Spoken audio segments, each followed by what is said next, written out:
Now, let's move on to the NFL. What a weekend it was. Mike Carlson is with us to talk about a bit of an unusual. Maybe it's not that unusual that the best teams blow out the other teams at this stage of the competition. But I was trying to think back in terms of victories in the Belichick era, when there was so much doubt, there was so much suggestion that they were up against the Chargers team, who were brilliant on both sides of the ball. They were coming off a brilliant performance last week. This is as good and as dominant a performance as I can remember. I think you're right, especially that first half, and lots of it's down to coaching. I can't remember seeing them come into a playoff game with a game plan that much different from what they had been doing, and having it work so well. They looked at what Baltimore had been successful with against the Chargers, because it was basically Chargers defense that had won that game for them last week. And they took elements of that, but offensively, they ran what was quite a simple game plan in reality, attacking the Chargers primarily on the right side of their defensive line, which is Joey Bosa, who's a tremendous sack getter, but not the strongest guy against the run. And they had Gronk over there, and they have Trent Brown, who's a 380-pound tackle, and they used them really well to set the run up. And they never stopped passing, even when they had the lead. And you think, okay, now they're just going to settle down with the run. They kept attacking San Diego. I'm never going to stop calling them San Diego, and kept them off balance basically the whole time.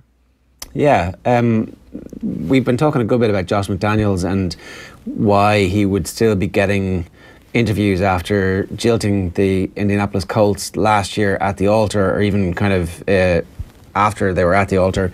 And I don't know, it looked like he was pretty good yesterday. Yeah, he did a pretty good job. The problem with the Patriots, of course, is that you never know how much of the game plan is McDaniels, how much of it is Bill, how much of it is Ernie Adams, the guy who quietly in the shadows does an awful lot of their scouting and game planning of other teams. I didn't take too seriously McDaniels even going for an interview, which he did in Green Bay, simply for the fact that it seems pretty clear that he's the designated successor to Bill in New England, and that will be the really interesting part if and when Bill ever goes, and if and when Ernie goes with him. How well Josh manages on his own. Would this be Bill Belichick's greatest ever achievement if the Patriots were to go all the way? That first one against St. Louis, has to rate as a huge achievement. Putting Brady in the lineup when he had to, and then sticking with him when Drew Bledsoe was ready to come back, and game planning against the Rams, which was one of the great game plans of all time to stop that Rams offense. But I think you're right in the sense that this is, on paper at least, certainly the weakest Patriots team in a number of years, and certainly the one that everyone looked at and said, well, they don't really deserve to be the second seed. They lost 5 games during the season. One was kind of a fluke, but all 5 were to teams that didn't make the playoffs. The ability that Belichick has to analyse what the opposition is doing and put his team out, it seems really simple to not just have a single style of play and an identity, and yet no sport in the world really does this happen the way it does just for the New England Patriots. Yeah, I think you're absolutely right. They can come out with a completely different game plan week after week, and the players execute it. And part of their roster building involves having guys who are able to cope with that kind of approach. And part of Brady's greatness is not that he's necessarily the greatest quarterback if you put him in any situations, but he's certainly been the greatest one to execute in any number of styles. Over a season, when they had Randy Moss, they were a deep ball team. In other years, they've been a dink and dunk passing team. In some years, they've been a run first defensive oriented team. But even within those years, they will change the game plan. I think there was a game when they had Moss and they went up to Minnesota and they threw 50 times in the game. They barely ran the ball. And then there's others where they won't run at all. I think it's a remarkable bit of coaching, and it's a remarkable bit of consistency, particularly in the NFL, but really in almost any sport nowadays. But Mike, even yesterday, within from series to series, there would be a series where all they would do is run Sony Michel or one of the others, or throw the ball short to James White, which is effectively a running play. And then there would be another series where all they would do is throw it. Like Brady was 6 of 6 in one of the ones that led to a touchdown before halftime. And even within the same game, they're completely changing what they're doing. Yeah, and the passing series built off the running series, and then in reverse. And the thing is, they're not afraid to do that. It's kind of like when you talk about balance on TV news or something. Does balance mean that on every single interview you have to have somebody representing both sides, or does balance mean you have to do it over the length of the program itself, or does it mean you have to do it over the length of the whole platform? And I think in football terms, Bill is willing to establish balance, as you say, within sections of the game, and balance can be sometimes you run it all the time, sometimes you don't, and they took advantage, as they almost always do, of personnel. In other words, you put your personnel on the field, the opposition, yet generally the defense generally reacts by putting personnel to match up to yours. But the Patriots are willing to be versatile within those personnel groups, and when Gronk could run faster than I can, they were even more dangerous because you could send him downfield deep. Now he's kind of limited to shorter routes, and when he runs, guys fall off him, but he's not beating them with speed. Mike, you obviously would have known Bill Belichick for a time in his life. I think you were in college together. I'd imagine, and I'm not sure, but it seems to me that he would have loved and relished this opportunity last night with everybody writing Tom Brady off, but kind of by extension writing his Patriots team off. Yeah, I mean, and I said it last week, even though I still wound up picking the Patriots for the game, that I thought this was going to be a tough matchup for them. I didn't think they were as good on paper, player for player, as the Chargers. And they're so unused to being in the position of being underdogs. They're very rarely picked by the bookies to be underdogs in any game. They get a lot of credit for being the Patriots, and Bill does for being a coach, that if they can position themselves in that sense, I think it's absolutely great. They do relish it, and I think it gives them motivation. What was Belichick like in college? With me, he was serious, kind of intense. We played lacrosse in the spring of his freshman year, and he was the only player who asked me why I was carrying so many sticks, which was mostly because I was playing all the different positions, but I had reasons for doing that. And he was very intense, but I knew guys who knew him better, and he was a fairly wild guy in terms of university social life. Wow. He joined a fraternity which was known on campus as the Lodge, and was basically about as close as you could get to Animal House, I suppose, in terms of a kind of Division III academic liberal arts college. And what was the USP, the unique selling point of the Lodge then? Wild, uncontrolled parties was the main thing. It's certainly, when you walked into it, it was certainly how Animal House had that decrepit look where everything seemed to be falling off the walls and it was about to collapse. The Lodge was a lot like that, even though the building was made of stone. It doesn't seem to me that that's the sort of environment that Bill Belichick would have thrived in, but maybe it is. Maybe when he goes into the off-season, he lets himself go. Yeah, it's one of those things where he puts on a game face and maintains it really well. But you can see when he lets that down just occasionally. But it's all business for him. He grew up in a family where his father was a coach, and he was at the Naval Academy growing up. So when it comes to business, he is all business, and he's the best in the business.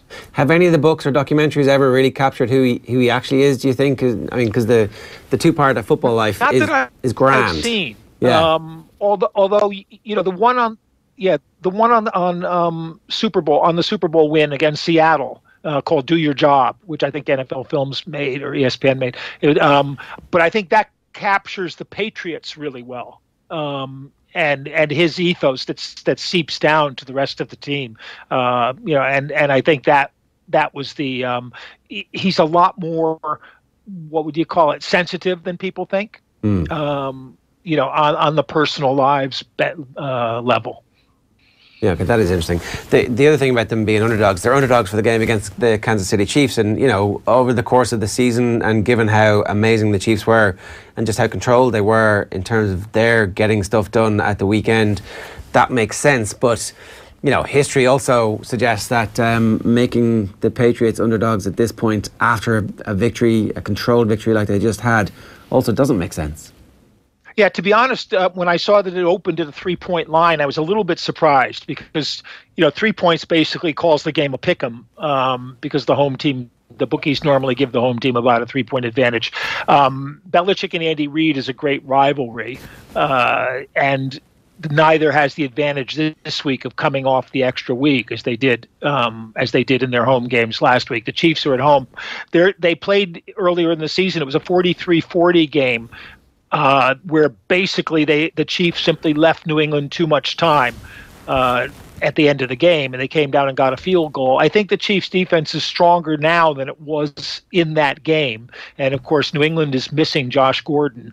So I think I was a little surprised, especially when you consider the Patriots this season were 9-0 at home, but they were 3-5 on the road. And all 5 losses obviously coming on the road. So it's going to be a good game, and certainly a better one. But the Chiefs, like the other 2 teams on Saturday, they both, Kansas City and the Rams, handled their opposition relatively well. Which this is the divisional round is the greatest advantage, I think, in sports, where the better team, at least statistically, gets the week off and the home field advantage, so they get extra time to prepare, to rest up, and all the teams took advantage of it. Even the Saints, who had a close game, but once they settled down, they more or less dominated for the last 3 quarters. At what point do we start wondering if Patrick Mahomes is going to get affected by the atmosphere just getting a little bit higher and a little bit higher and a little bit higher? Because That's a great question. So far, he seems to be coping with it pretty well. And I think a little bit of that has to be Andy Reid and Eric Bieniemy, the offensive coordinator, probably being a steady kind of force for them. But every game, he just seems to make a couple of plays that pull him, that pull his team out of problem situations, pull him out of a problem situation. And it reminds me a little bit he's a completely different player, but of the young Tom Brady. When Brady stepped in there in that first Super Bowl season, that's what he did. He just wasn't affected by it at all. And what you saw too in those first 3 games of the weekend, all 3 teams just had a huge. I don't normally pay a lot of attention to time of possession because I think it's more a result of things, not a cause of things. But you had a breakdown of almost 40 minutes for Kansas City, 36 for the Rams, and 38 for New England in a 60-minute game. So if you've got the ball, that's usually because you're winning, but also obviously because you're playing well. Like, it's got to help Mahomes living in the environment and growing up in the environment that he did, having a father who was a former professional baseballer. Like, the idea of being an elite sports person wasn't all that big a deal in the Mahomes family, so the pressure perhaps wasn't as high as it might have been elsewhere, or the sense of responsibility perhaps wasn't as ingrained as it might have been in other potential stars. Yeah, I think that's probably a good factor, and as much part of the genetic genetic patterning, whatever, as his arm is. His father threw a very fast pitch, was used to pressure situations, and he would have seen that. I just thought he's just justifiably, I think, the MVP of the season. 50 touchdown passes is what gets you there because it's such an impressive statistic. But I think all around, when you look at the difference of this Chiefs team and some of the good Chiefs teams that sort of stumbled at a hurdle later in the season, I think there's a lot to point to. Although my personal MVP for the weekend was Aqib Talib of the Rams, who in the week before the game, DeMarcus Lawrence of the Dallas Cowboys said that they were going to take the soul of Jared Goff the Rams quarterback. And after the game was over and Goff was being interviewed on network TV, Talib stuck his head in front of the camera and said something about effing souls that weren't going to be taken. And to drop the F-bomb on national television makes him my player of the week. Oh, he's going to get suspended for life for that. The Rams' victory is in many ways actually the most impressive of all of them, because the Cowboys at least did put up a front against them. They did have a defense that was something for the Rams to work out, and the Rams decided that they were going to play smash mouth old school running football with two running backs, not just one.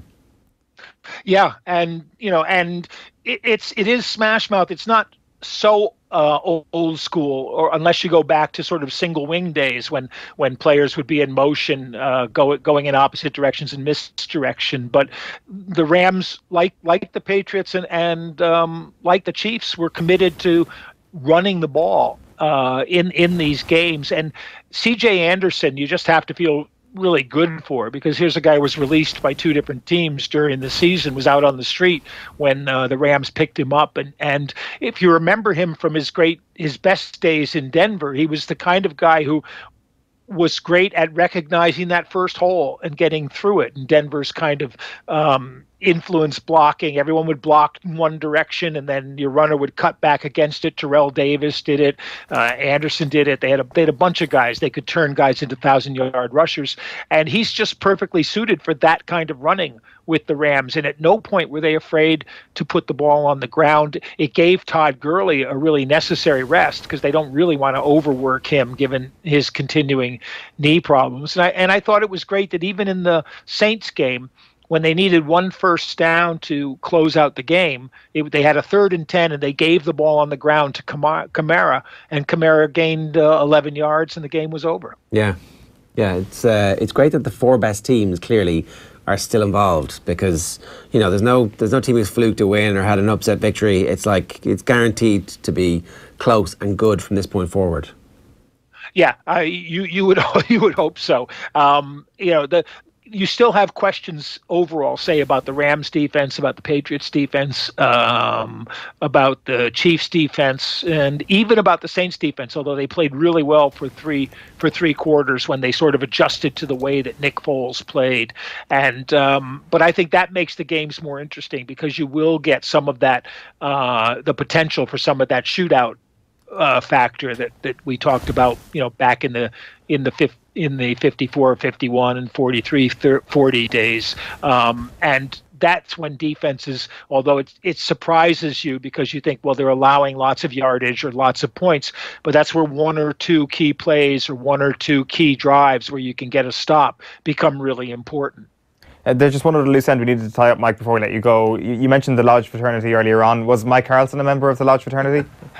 No, actually, fraternities weren't a big thing then, but they were on their way, sort of on their way out, because this was the '60s, and that ethos didn't quite fit in. But I did join what was a fraternity, national fraternity that took themselves out of the national fraternity and just became sort of a local club, because the national fraternity wouldn't allow black people or women to join the fraternity. It was fraternities being a band of brothers who just all happened to have the same skin tone. And so I was, quite pleased with that. But in one sense, you wouldn't have found Stork. You probably wouldn't have found Stork or Otter over at the Lodge. Bluto would have fit in really well, but Stork or Otter would have fit in better with us. Although we were called, it wasn't the Deke House like the Delt House, the house. We were Delt. So we were better suited for Animal House, a bunch of losers. Mike, great stuff. Thanks a million for joining us. We'll talk to you again real soon. Okay, thanks, guys. Mike Carlson there. You can follow him on Twitter. You can get exclusive access to his stuff on Patreon as well.